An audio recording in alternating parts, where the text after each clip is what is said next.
Okay, I'll go ahead and call our meeting to order. Yeah, everybody awake there.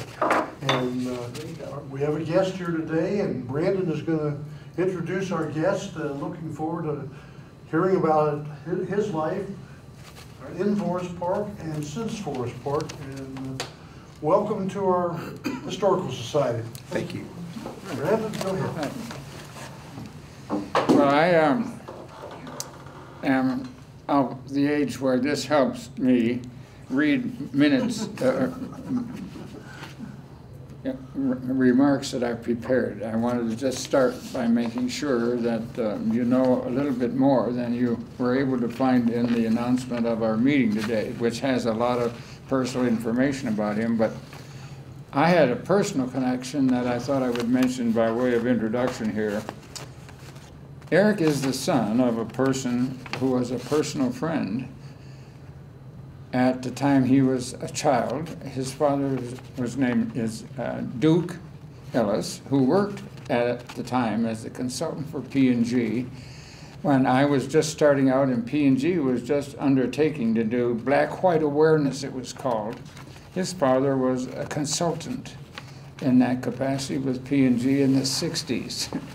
Well, it turns out that Duke died, however, very early in life at age 48 in 1982. So Eric and his siblings, of whom I got to know a number also, had to make do after that time on their own with their mother, who also, however, was soon to pass away. But he had a additional sibling that we knew named Wendell, who was responsible for our thought, or the idea, the innovation of creating a series of great grads that people might not know about, that were a part of the original Forest Park Green Hills school system before it became Winton Woods. Well, Wendell was just one of the siblings of his that I knew, or know, who are still living. The other is George, a lawyer that was formerly with a law firm that had offices in Zurich, Switzerland. So there's an international flavor to that family. George has since returned to the U.S., I learned in conversation with Eric earlier on. But I want to say one final thing about the paths that crossed between his family and mine. Our son, Dirk, our oldest son, and Eric were classmates in exactly the same class that graduated in 1979. But I had, as a consequence, in my possession, the yearbook of their class of 1979. And in it, as they were doing in those years in yearbooks in general, there would be a listing of all the activities in which each of the graduates participated. So I copied it off, and that's why I have this, so I can read it. It's a very small print, even when it's enlarged through Purview that I used to get there. But Eric Ellis, it's got, I think, 20 lines of participation that identified with his name. The first of which is Ping Pong Club. I forgot that. Ping Pong Club. Then everything. Then Extrovert. he did Reality Club 1, 2, and 3. That is freshman, junior, sophomore, and junior. Then he did reserve basketball as a sophomore. He did varsity basketball as a junior, but I don't have a 4 after that. So he was doing other things as a senior that are farther down this list, which include Brigadoon. He played a role in Brigadoon, but also Annie Get Your Gun as a senior. The Brigadoon was as a junior. He was in the varsity ensemble as a senior, men's choir, the student council, government as a senior, and he became identified as the mayor of that student council group in that year. And then he was in the small men's choir. He went to the honors banquet. He was the senior class president. I learned in private conversation with him later, he wouldn't put it in the book. They wouldn't do it in the book, but he told me he was the first African-American senior class president ever. in our school district. So he has a unique position in the history of our school district in that regard. But he was also a Keebler elf.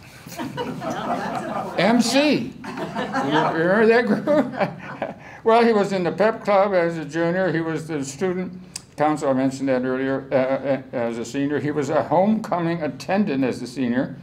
And he was a 1979 Human Relations student of the Forest Park High School nominating committee, solo and ensemble contest.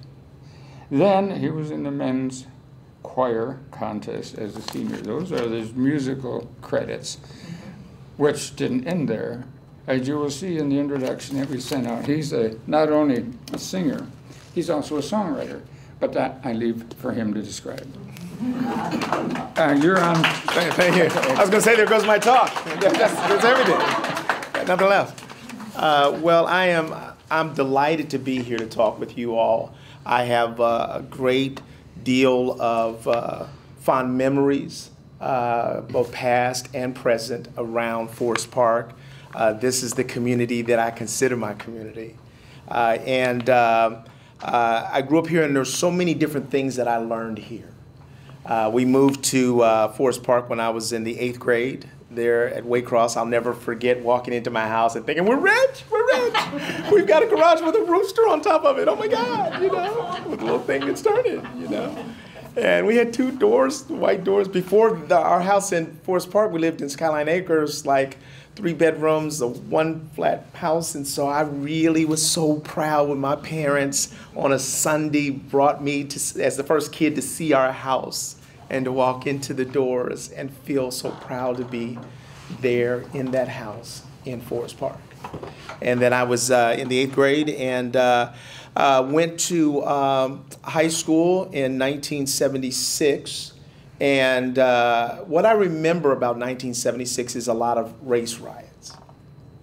And I remember being a freshman in the locker room, the lights had all been out, and there was a big brawl that went on.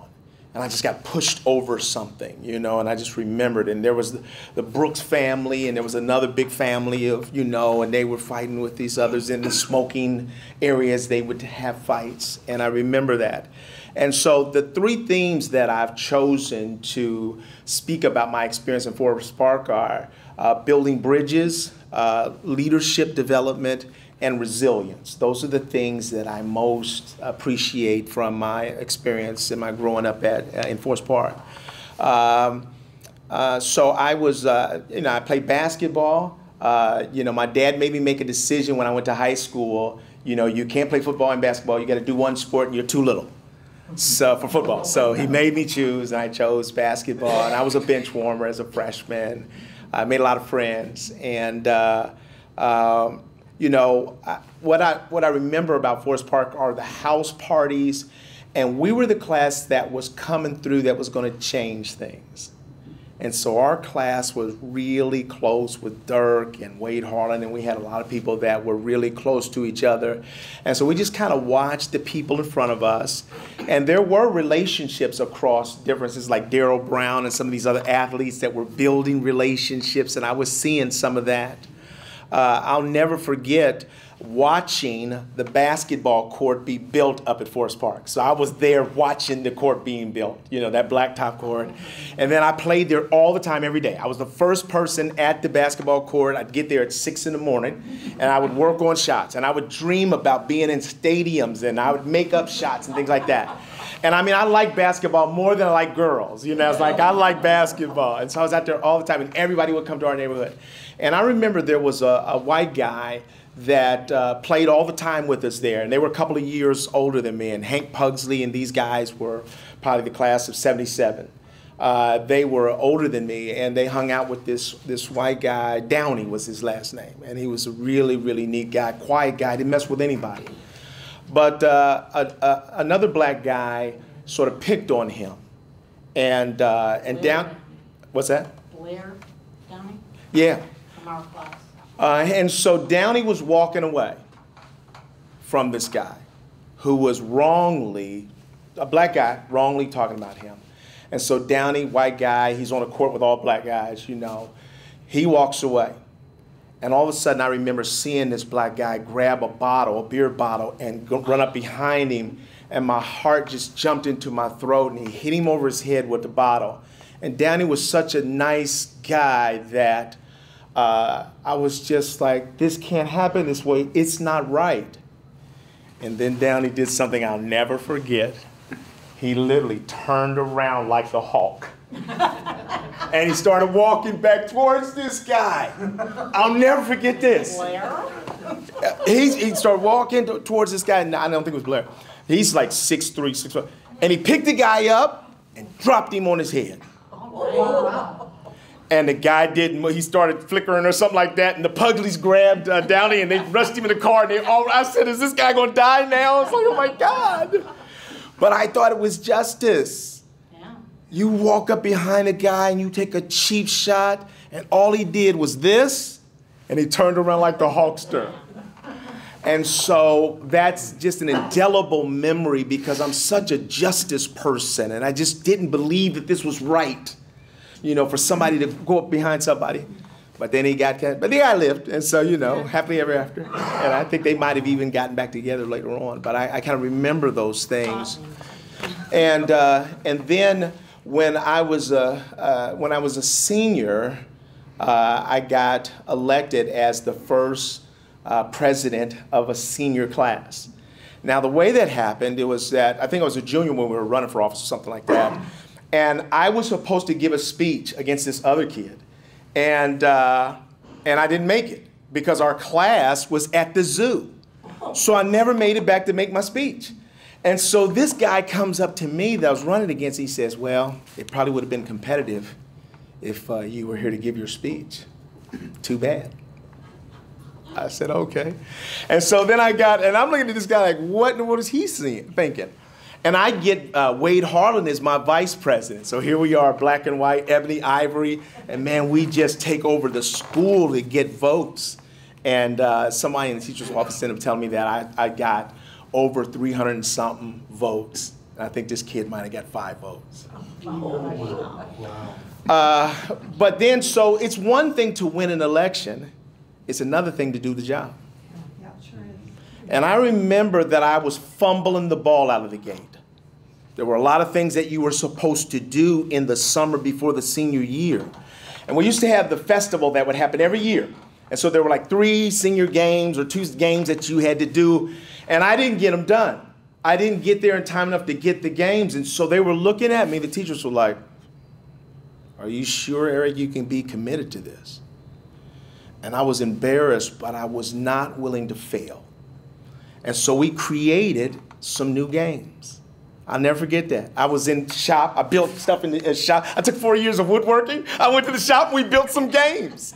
And we made so much money off of those games. And the other thing that happened to me my senior year is I'd been an athlete all my life. And we got a new coach that came in, Jim Stretch, and I got cut. So as a freshman, I was a bench warmer. I came into freshman at 5'4", 99 pounds. And then as a sophomore, I was a little better, made it to JV, still bench warmer. As a junior, my brother gets cut from the varsity team, and I make it, and Earl Edmonds is my coach. And then Earl Edmonds leaves, and the new coach that comes in is Jim Stretch, and I get cut. And so I write in my book, I'll talk a little bit about that. I write in my book that what I didn't understand then, 20 years later I did. Because I was, I said if I was a new coach and I'm coming in and you're a senior and I've got younger people, I might choose them as well. So I got cut, and that was like the longest walk home from school was to tell my dad that I was no longer an athlete. And so my dad says to me, he says, well, Eric, he says, look, he says, nobody tells you when it's over but you. He said, Oscar Robertson slept with a basketball. And so that's what I would do then, is every day I would go to the high school and I would do all those workouts. I had a regimen where I would shoot 500 shots from 5 places. We had a basketball goal on it. And then I would dribble the ball in the basement 2,000 times every day in the dark. And from my house to the high school, I would walk with a basketball, and I would literally, I'm left-handed, I would take my right hand and I would throw the ball behind my legs, through my legs, and that's what I would do. trying to make myself better. I never realized that the best thing that ever happened to me was getting cut from the basketball team. I didn't see that as a benefit. It builds resilience. So I went to the ABA League, the Neighborhood Rec League. And Mr. Dunn, that lived over on the embassy, was my coach. And so here I am in the ABA League, where all of the rejects were supposed to go to. And I went from being a bench warmer to starting all the time, because I was a former school player. So they had a draft and everything. And I got drafted to Coach Dunn's team. And I started all the time. And I learned how to play basketball in an organized way because I was on the floor. But then I did something else.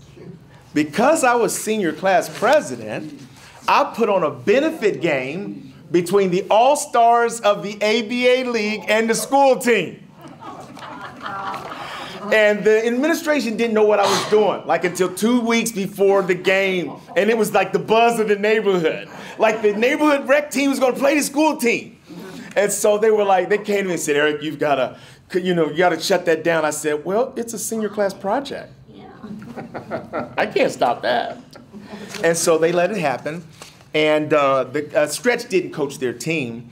My dad ended up coaching them. So it's Reggie Revels and Charlie Williams. I think Dirk might have played with, some other people. And the all-star team we played. And I remember at halftime we were beating them. We ended up losing the game, but I scored 35 points. And I proved my point that I could play basketball. And so that was a real milestone for me, being a Keebler Elf. But the other thing that happened was when I got cut from the basketball team, the music department said, hey, we love you. And so I went over there to Mr. Duncan, and I had never been received so wonderfully and so warmly as I was. I learned that I could sing in the music department at Forest Park. And so I was over there, and Mr. Duncan was such a stickler for notes and everything. But he was also, does anybody have any water? Because my mouth gets kind of dry. But what I experienced was, because I'm ADHD, so I'm neurodivergent, and I never really thought I was that smart. Everybody would tell me that you have a lot of potential, you have a lot of potential. But most times when I was reading, I'd be like, woo. And I remember learning that I was smart by the teachers that I had that believed in me. Miss Burbank was my math teacher, and she was the hardest teacher in the school, and I was a competitor. So I said, oh, she's the hardest teacher in the school, and I'm going to bear down, and I'm going to do this. And I did. And I got like a B+ in her class, and I was grateful for that because, I showed myself and others that I could do something. And, so if you're a person that doesn't love reading, and now you're trying to do plays and musicals, I'm like, there's no way. But they made things so comfortable for me that it was easy for me to learn the lines and to really find a whole new community that I didn't even know existed. And so I loved hanging out with black people in house parties. I loved going to white people's houses and doing parties there. I loved going over the musical department where everybody was hugging and holding hands and all that kind of stuff. So it was like all the aspects of who I was, everything that was inside of me, I could experience it through all these people. I got one of the highest compliments last year from a guy that said, Eric, he said, I remember coming to Forest Park from the city. He said, and nobody understood me. He said, I was from the hood. He said, but you were never ashamed of me. He said, and you always made me feel welcome. He said, and I knew that you had all these, thank you, these other friends. He said, but I was grateful that, that you welcomed me in. I remember Forest Park as being a neighborhood of moms and dads. Like you could go to anybody's house. And so my brother Wendell, who's spoken to you all, he said he would follow me everywhere because wherever I went, there was food. And so I would go over Miss Rebel's house. I would go over everybody's house and eat. And I would go over the Weir's house, and Dirk was my first musician. And he was this wonderful guy that was a football star, you know, quarterback, handsome guy, but loved music. And I love music. And so I could just sit in his home and we would just sing songs. And then Rick Lance was my friend. I would borrow his car. You know, I'd go to the mall. He had shoes for days. So if I didn't have shoes, he'd give me shoes. And I just really I fell in love with Forest Park.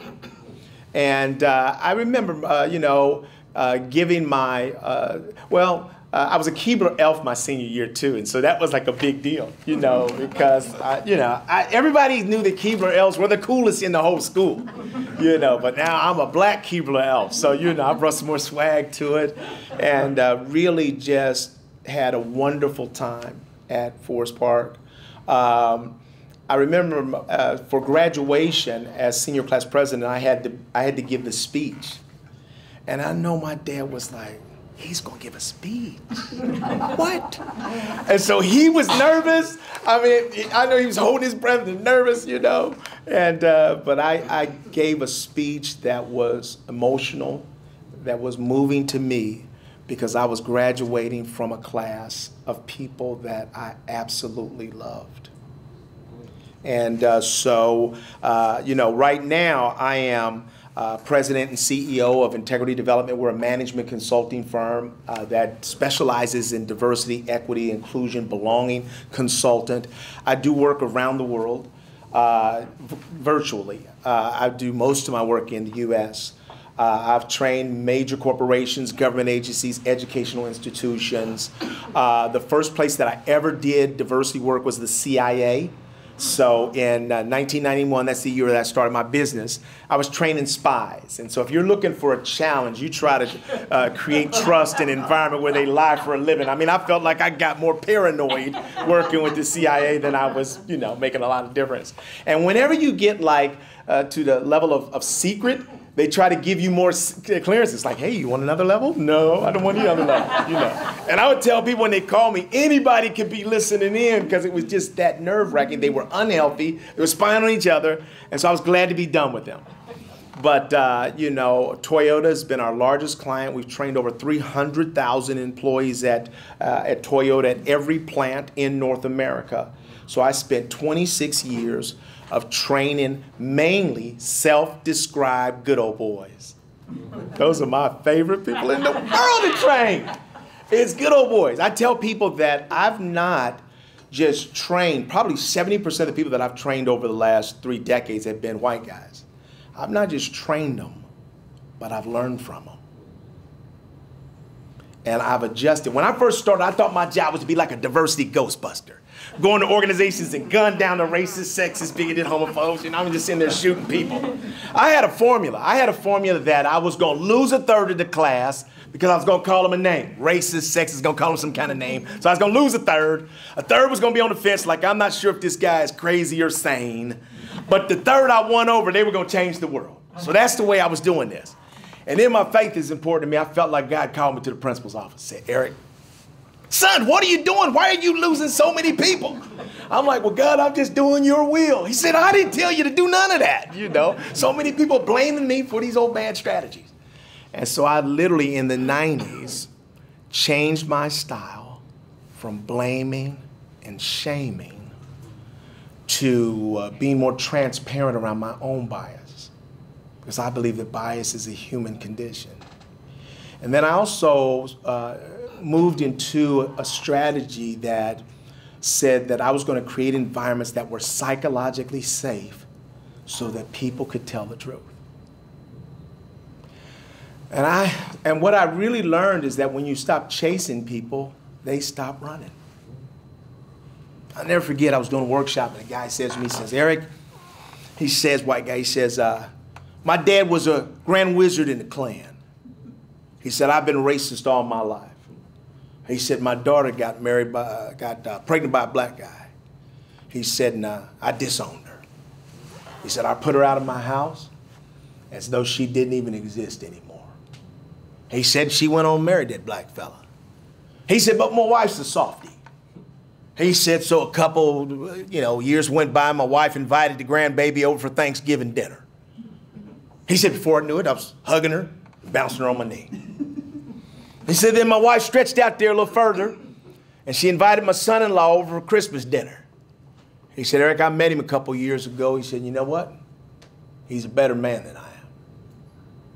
He said, so the reason why I'm in your class is that my wife, my daughter, my grandbaby, and my son-in-law have changed my world. And he says, but I still have the same old friends, and I'm trying to figure out how to help them out. Do you think that I looked at him negatively in any way? Mm-mm. I love people. So my dad was a consultant. My mom was a preacher. You'll hear both of those in my voice. I know why I was born. My purpose on earth is to reconcile people one to another. That's my job. Yeah. When you're running for president. Nobody wants that job. Nobody wants that job. Well, I'll tell you what. Here's what I'd say to you. A couple things. I'm weird. I like being weird. And so I was in, let's see, when President Trump was president, I was in Atlanta, Georgia, right there at the end. And I was doing a diversity workshop. So I do wild stuff. I said, how many of you in here are big Trump supporters and you feel like he's getting a raw deal? Raise your hand. Hands went up. I said, okay, take a seat. And I started asking them questions. I said, what do you like most about the president? They said, well, he loves his country. He's trying to keep us safe. I said, okay. I said, where do you see him as being most misunderstood? When they call him a racist. They said, he's the furthest thing there is from a racist. Look at what he's done with the economy, and look what's happened to the finances of the brown man and the black man because of his leadership. Okay? I asked him one more question.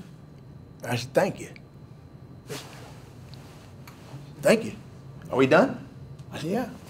They said, hold up. When's the other shoe supposed to drop? When are you supposed to call us idiots? I said, that's not what I do. I said, I will fight and die for your freedom to vote for whoever you want. I said, I just want to demonstrate what it looks like to be curious. So in these times, I don't hate anybody.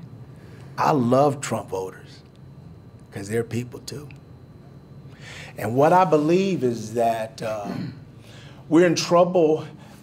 As a nation, we're not as divided as we're told we are. But if you keep telling us we hate each other, we'll kill each other in the streets and not know why. So everything that I've actually learned about diversity as boots on the ground happened here in Forest Park. My dad used to go to breakfast with other adults there at Scoreboard Restaurant. That was my first job. I was working at Forest Park Restaurant. Here's the lesson I learned at Scoreboard. My dad told me when I got there, 16 years old, I got my job. My dad says, now, son, you'll be working for John Stouffer. Don't embarrass the family. Okay, Dad. He says, I know you like to talk. I said, yes, sir. I'm going to go right to work, Dad. Don't you worry, I won't embarrass the family. So I'm in there working.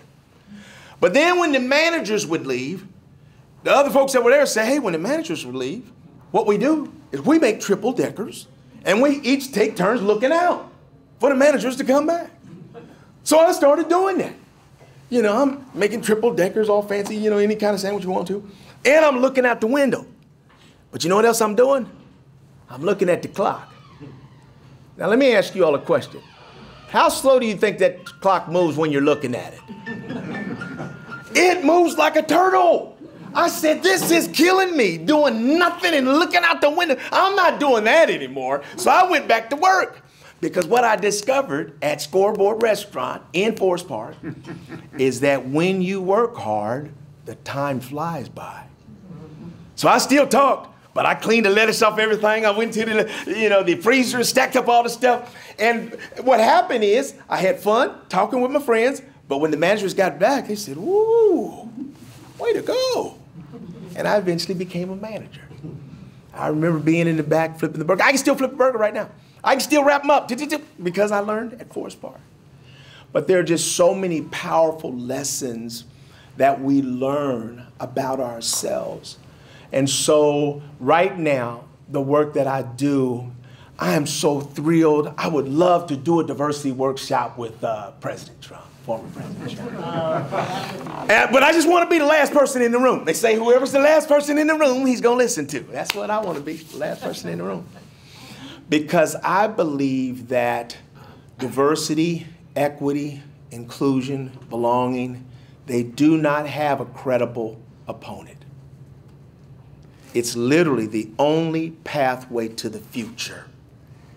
If we're not learning how to compromise, I ask people, here's what diversity means. Diversity is uniqueness. How many of us want to be able to bring our authentic selves to each day? Or do we want to bring our avatar? No, I want to bring myself. Equity. Well, inclusion. How many of us want to be able to bring our talent, skill, ability, and potential to the workplace and that be valued, right? And if when we bring something to the workplace that makes a difference, how many of us want to be equitably rewarded, right? And everybody wants to have a sense of belonging. So I get to do, this is the joy of my job, I promise you. I'm working with a company in Louisville called Louisville Water. We trained the entire workforce a few months ago.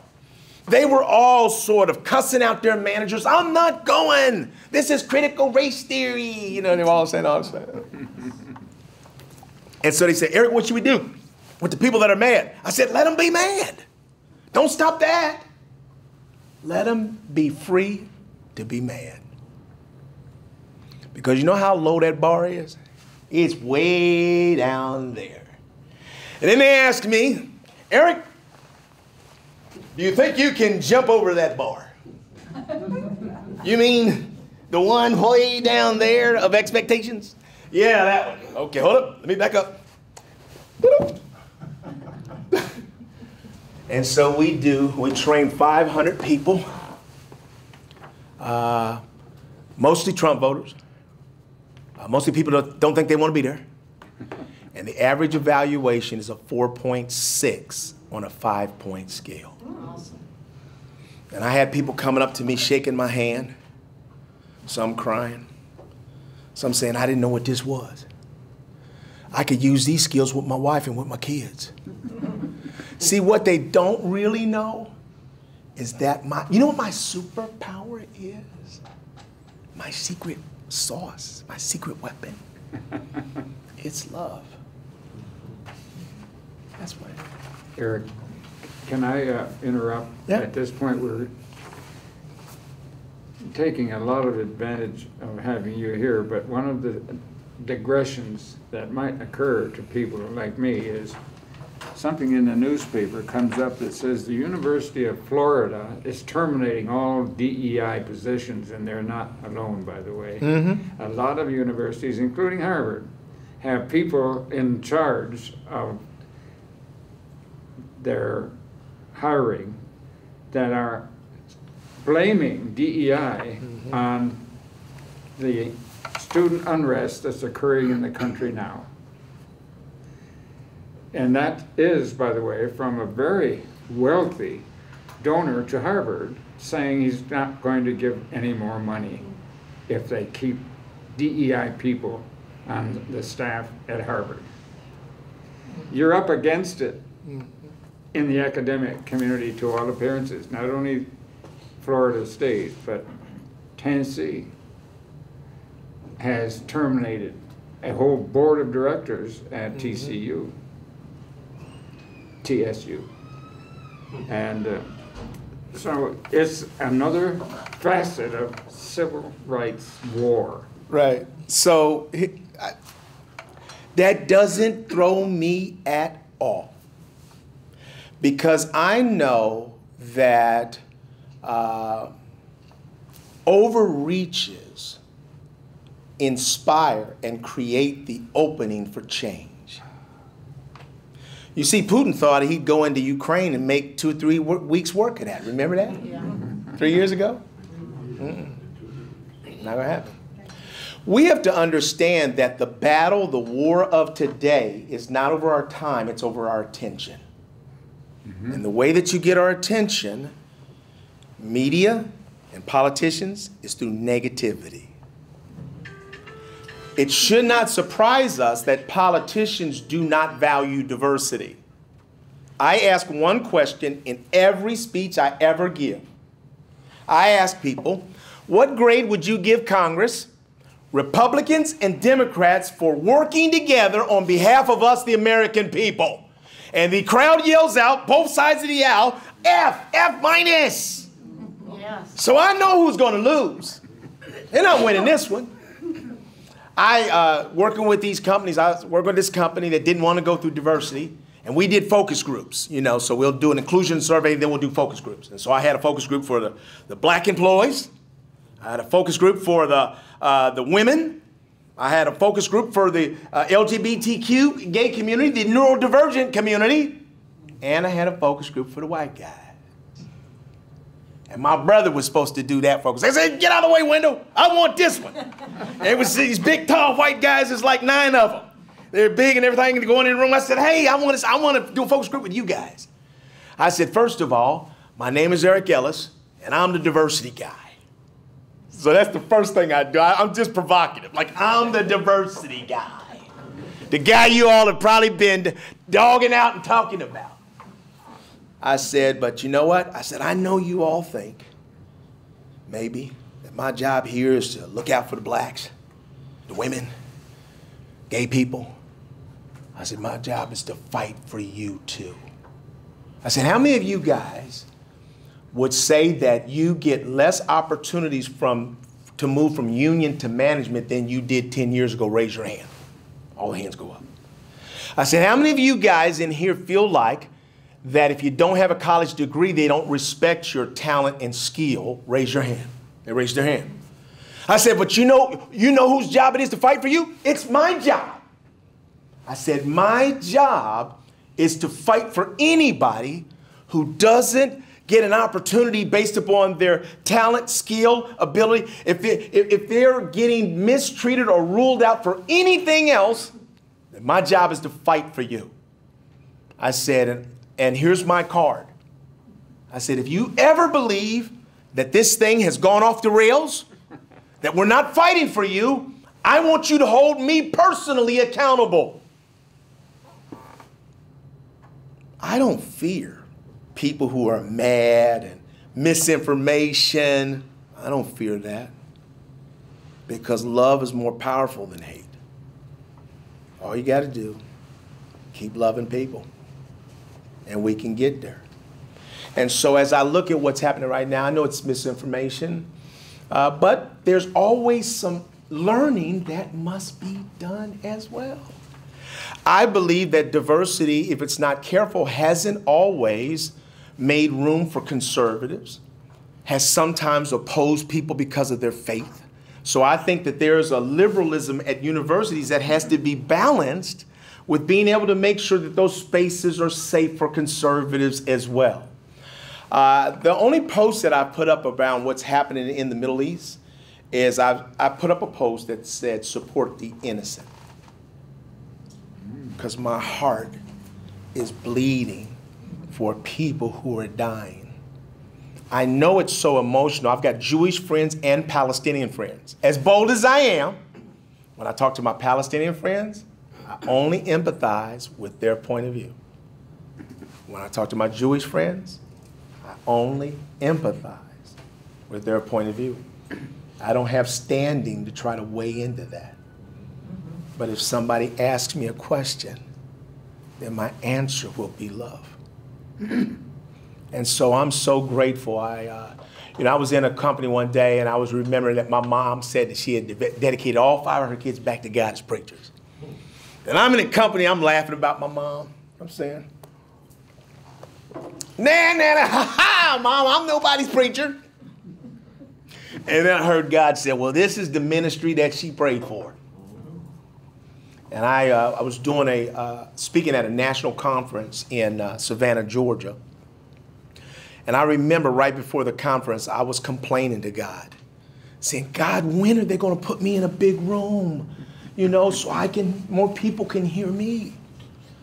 And then I started reflecting. I said, well, scratch that, God. I haven't even filled up the little rooms they've been putting me in.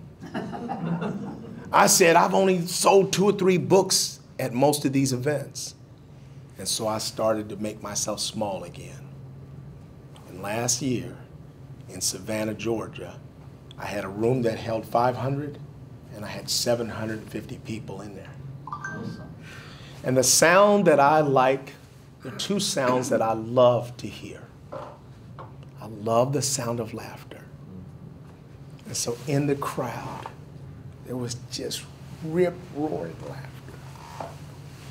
And I like the sound of tears. And there were people that were crying. A young man came up to me after, Forest Park means a lot to me. You all mean a lot to me. There was a gentleman that came up to me after I spoke, a white guy, and he said, Eric, he said, I said to God before I came to this conference, God, I think I'm done with diversity because I feel like a fish out of water. He said, you got to show me a sign. He said, then I walked in your room. He said, and I saw you talking about God. He said, I was like, what? Why hasn't this guy been canceled? That's what he said to me. So he asked me, why haven't you been canceled? I said, well, the reason why I haven't been canceled is I'm not trying to proselytize people. Perfect. I'm only being free as myself as I want them to be as their selves. I said, I'll never forget a poem that says, I'd rather see a sermon than hear one any day. So my job is not to try to tell people, it's to try to show people. And so for the rest of my life on earth, I'm going to count it a blessing and an honor to try to reconcile people to each other. And I don't care how much hate is in them. It doesn't scare me. You don't scare me. Because I know that we are all in need of love. And God has given me witty ways of looking at this whole thing. I'll give you an example. So I put up slides. I use a lot of slides. So one slide I put up, it says, what is the #1 diversity issue in the workplace? And so people have them yelling out stuff. Racism, no. Sexism, no. Heterosexism, no. And they're like, what? Well, what is it? I said, the #1 diversity issue in the workplace is the one that affects you. That's what it is. And so part of what you have to understand if you do what I do is that when people come to hear me speak, they're listening the first couple of minutes. You know what they're trying to determine? Whose side am I on? So they can decide to dismiss me. So I'll make that hard. I jump all over the place because I know where my audience is.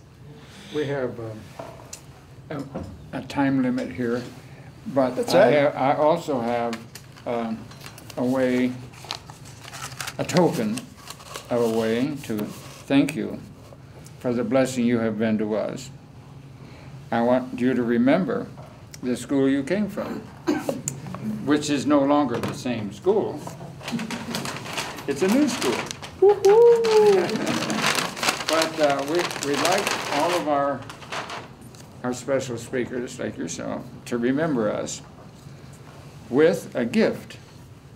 Just a token of our appreciation, but I would like you to have a chance to remember the old days when you were a Charger. Thank you, thank you, thank you. Well, thank you all very much. Thank you very much. I appreciate you all. It took me a while to get here, but you know, once I get here, I'll be back. Okay, thank you all. Yeah, thank you. Thank you so much. That was really Eric, don't you wish I'll just take your seat, you take mine. all of, at least the United States, could have grown up in a community like Forest Park? Yes. The United States would be so much different. That's our answer. It's one person at a time. It is. As we build relationships with each other, then we also will have empathy for each I mean, other. we all just saw each other as kids, as one race. Don't lose that. But the opportunity still exists because right now, the biggest challenge for young people right now is mental stress, anxiety. The whole generation is stressed out. A lot of it because of COVID. Yeah, COVID, social media. And so people are looking for belonging. Just give somebody a hug, no matter what color they are. Yep. Just bring them in close, hug them real tight, and don't talk about politics. That's a key. I want to do something here. Yes, yes. I want to welcome him back to our community with one thing we've got. I'm going to have a hug.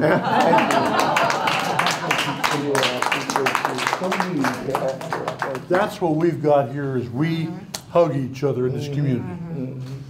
And great. he's helping us get there. That's right. Thank you. That's right. Thank you. Thank you. I'm just sitting out here. I don't know how we